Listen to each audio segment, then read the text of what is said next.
Hello friends, आज के इस वीडियो में हम बात करने वाले हैं फाइनेंशियल प्लानिंग के बारे में। आप और हम में से बहुत सारे लोग हैं जिन्होंने फाइनेंशियल प्लानिंग के बारे में सुना तो हुआ है, लेकिन वो नहीं जानते कि फाइनेंशियल प्लानिंग कैसे की जाती है। और सबसे बड़ा मिथ जो इससे रिलेटेड है कि फाइनेंशियल प्लानिंग के लेकर लोग ये सोचते हैं कि financial planning always high income group के लोग कर सकते हैं, जिन लोगों की इनकम कम है वो फाइनेंशियल प्लानिंग नहीं कर सकते। तो इन सब क्वेश्चंस के आंसर आपको ये पूरा वीडियो देखने के बाद जरूर मिल जाएंगे। और बेसिकली बात ये है कि हम यहाँ पे एग्जाम्पल के थ्रू समझेंगे कि कम इनकम वाले लोग कैसे फाइनेंशियल प्लानिंग कर सकते हैं और अपने फ्यूचर में होने वाले एक्सपेंसेस को कैसे टैकल कर सकते हैं। तो फ्रेंड्स, देर ना करते हुए अपने वीडियो को स्टार्ट करते हैं। मैं हूं दीपक और आप सबका स्वागत है और फिर से आपके अपने यूट्यूब चैनल बचत ज्ञान में।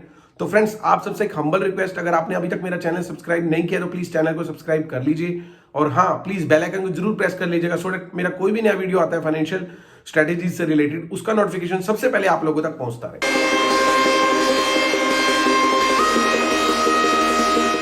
तो आइए फ्रेंड्स, सबसे पहले समझ लेते हैं कि फाइनेंशियल प्लानिंग होती क्या है।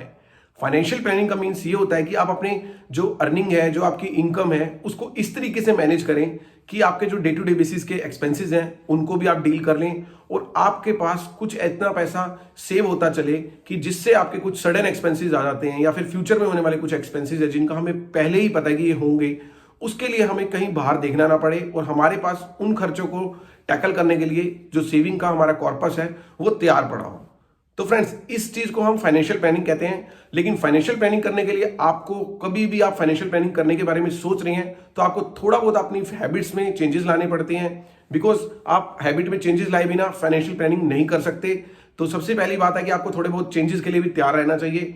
अब बात कर लेते हैं कि फाइनेंशियल प्लानिंग कैसे की जाती है। तो फ्रेंड्स, हम समझेंगे यहाँ पे एक मिडिल इनकम ग्रुप के पर्सन का एग्जांपल लेके। सपोज वन, अगर हमारे में आप में से कोई ऐसा पर्सन है जिसकी 20,000 मंथली इनकम है, अगर हम उसको कहें कि फाइनेंशियल प्लानिंग करे तो वो कैसे करेगा, उसकी फाइनेंशियल प्लानिंग को कैसे प्रिपेयर किया जाएगा, तो उसको समझ लेते हैं। तो आप और हम में से शायद कुछ ऐसे लोग हैं जो जानते भी होंगे 50-30-20 के रूल्स को। तो यहाँ पे हम उसको डिस्क्राइब करेंगे।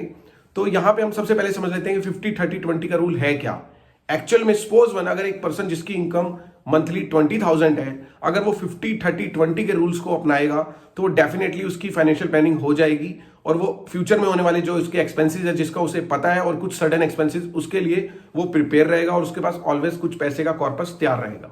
तो फ्रेंड्स, आइए समझ लेते हैं 50-30-20 के रूल्स क्या है। 50-30-20 का रूल जो है वो ये है कि जो भी हमारी अर्निंग है उसमें 50% जो है हम उसको अपनी नीड्स के ऊपर खर्च करेंगे। नीड्स क्या होती हैं दोस्तों? नीड्स वो होती हैं जो हमें डे टू डे बेसिस के जो एक्सपेंसेस हैं, जो हमारे जरूरी खर्चे हैं, उसको खर्च करने के लिए जो पैसे की रिक्वायरमेंट होती है उसके ऊपर हम अपनी अर्निंग का 50% वहां पे खर्च करेंगे।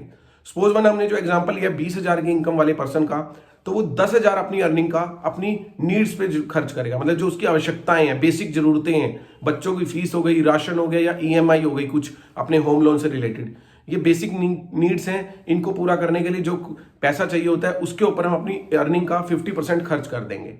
उसके बाद आता है हमारा 30%।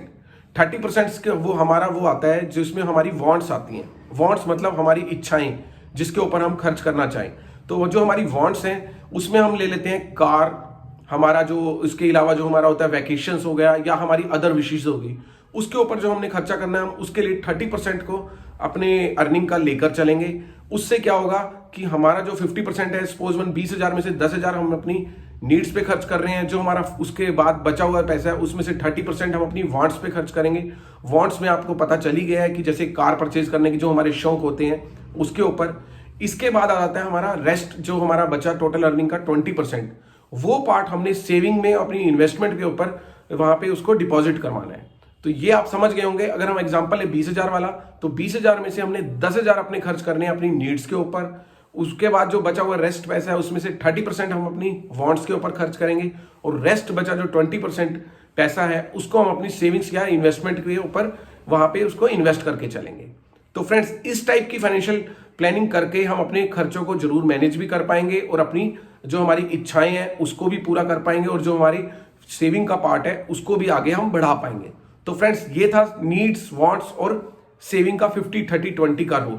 तो फ्रेंड्स, इसको हम आगे अगर हम कुछ टाइम तक अगर फॉलो करते हैं तो उसके बाद हमें खुद ही फील होने लगता है कि हम कुछ पैसा हमारे पास तैयार होने लग गया है। तो फ्रेंड्स, कुछ समय बाद इसमें हम कुछ चेंजेस भी कर सकते हैं। सपोज वन, अगर हम इसने कुछ फाइनेंशियल प्लानिंग इस हिसाब से करी 50-30-20 के रूल्स के अकॉर्डिंग, उसके बाद अगर हमें 6 मंथ हो चले हैं तो उसके बाद हमने क्या करना है, इसके अंदर कुछ चेंजेस करने हैं। वो चेंजेस ये होंगे कि अब हमने 40, 20 और 40 का रूल्स को अपनाना है। मतलब कि जो हमारा अपना जो हमारी नीड्स हैं उसके ऊपर हम अपना 40% खर्च करेंगे और उसके बाद जो हमारा 20% है वो हम खर्च करेंगे अपनी वॉन्ट्स के ऊपर, और उसके बाद हमारा जो इन्वेस्टमेंट वाला पोर्शन है उसको हम उसके ऊपर भी हम डिपॉजिट करेंगे अब 40%। मतलब कि अगर हमारी 20,000 इनकम है तो उसमें से हम अपना 8,000 खर्च करेंगे अपनी आवश्यकताओं के ऊपर, और बचा हुआ जो 20% है, मतलब कि जो हमारे 4,000 है वो हम खर्च करेंगे अपनी वॉन्ट्स के ऊपर, और उसके बाद जो बचा हुआ अपना हमारा 8,000 रुपये है उसके ऊपर उसको हम खर्च करेंगे अपनी इन्वेस्टमेंट वाले पोर्शन पे। अब बात आती है यहाँ पे जो इन्वेस्टमेंट वाला पोर्शन है वो हम उसको बैंक्स में एफडीज में भी कर सकते हैं, आरडीज में भी कर सकते हैं, हम पीपीएफ अकाउंट्स में भी कर सकते हैं, म्यूचुअल फंड स्कीम्स में भी कर सकते हैं और स्टॉक्स में भी इन्वेस्ट कर सकते हैं। वो डिपेंड करता है कि हमारा रिस्क प्रोफाइल कैसा है, हम कितना रिस्क लेने के लिए तैयार रहते हैं। तो यहाँ पे आपको जो चेंजेस करने हैं ये वाले जो 40, 20, 40 वाले, वो ऑलवेज तब करें जब आपकी जो इनकम है उसमें थोड़ा हाइक लग जाए। मतलब जब वो इनकम, आप जानते ही होंगे अब ईयर ऑन ईयर बेसिस पे हमारी इनकम में कुछ ना कुछ इजाफा होता रहता है। उस हिसाब से अगर आप एक साल एक बार 50-20 के रूल्स को अपना लें, उसके बाद अगर आपकी इनकम में थोड़ा सा भी चेंजेस आते हैं देन आप इसमें 40-20-40 के रूल्स को अपना सकते हैं।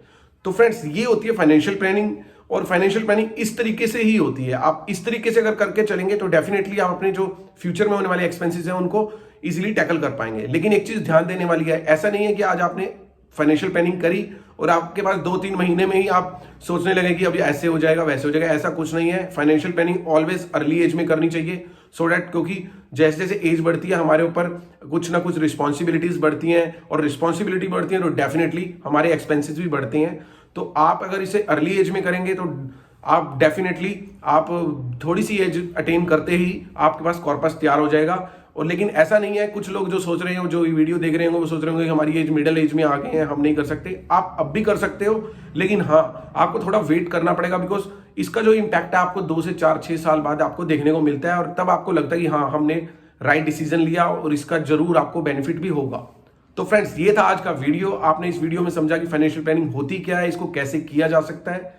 तो फ्रेंड्स अगर आपको ये वीडियो अच्छा लगा हो तो प्लीज लाइक एंड शेयर करना मत भूलिएगा, और हाँ अगर आपने अभी तक मेरा चैनल सब्सक्राइब नहीं किया है तो प्लीज चैनल को सब्सक्राइब कर लीजिए। Till the time stay invested and stay wealth.